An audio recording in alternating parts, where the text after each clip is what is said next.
তুমি তো এখন সন্ত্রাসী।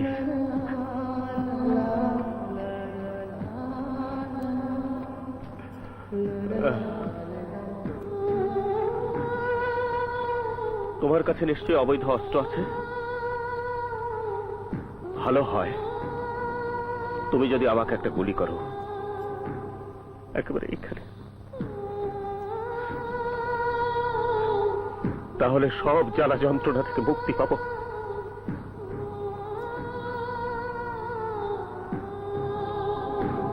টাকাটা চাঁদাবাজি করে এনেছো না? কারণ তুমি একজন সাংবাদিক, তুমি একজন লেখক, তুমি এদেশের একজন বুদ্ধিজীবী, তুমি সমাজের বিবেক। তুমি যেদিন অসুস্থ হয়েছিলে সেদিনই উচিত ছিল এদেশের সরকারের তোমার চিকিৎসার সমস্ত খরচ বহন করা। বহন করেছে? করেছে? করে নাই, করে নাই, করে নাই। তুমি এখন বিনা চিকিৎসায় ঘরের মধ্যে ঢুকে ঢুকে মরছো। কিছুদিন পরে তোমার পত্রিকায় নিশ্চয় একটা আবেদন ছাপা হবে, সাংবাদিক আহাদ চৌধুরী অসুস্থ, মুক্ত হস্তে দান করুন। ভিক্ষা, ভিক্ষা, ভিক্ষার টাকা দিয়ে সাংবাদিক আহাদ চৌধুরী চিকিৎসা হবে? ভিক্ষার টাকা চাইতে চাঁদার টাকা ভালো না? কি পেয়েছো তুমি? কি দিয়েছো আমাদের? তুমি বলেছিলে যেখানে যাব তোমার নাম বললে সব দরজা খুলে যাবে।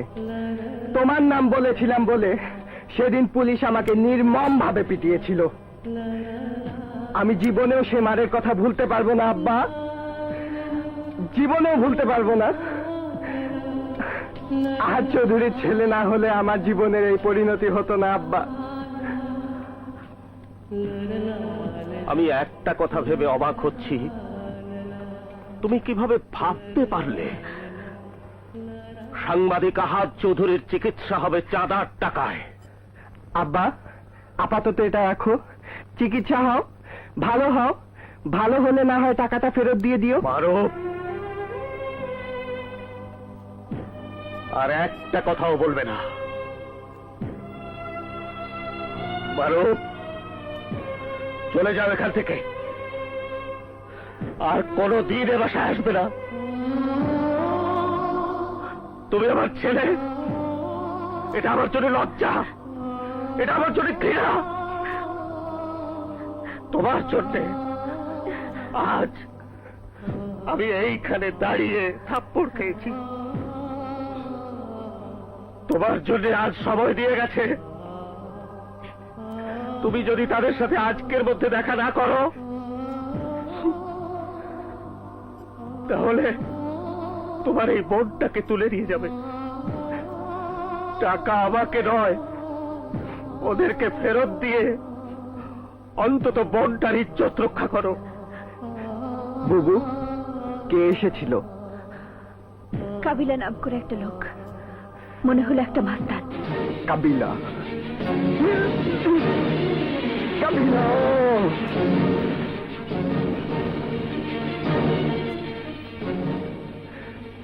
আব্বা, আমি চলে যাচ্ছি। তোমাকে যদি ওরা আমার জন্য অপমান করে থাকে আমি দুঃখিত, আমাকে ক্ষমা করে দিও আব্বা। আমি চলে যাচ্ছি আব্বা, আমি আর কোনোদিনও আসবো না আব্বা।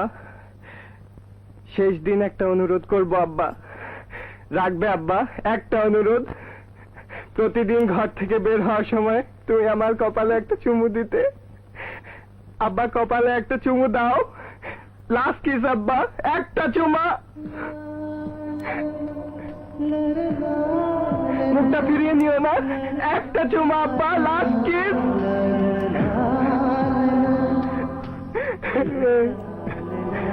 আব্বা, একটা চুমা দাও।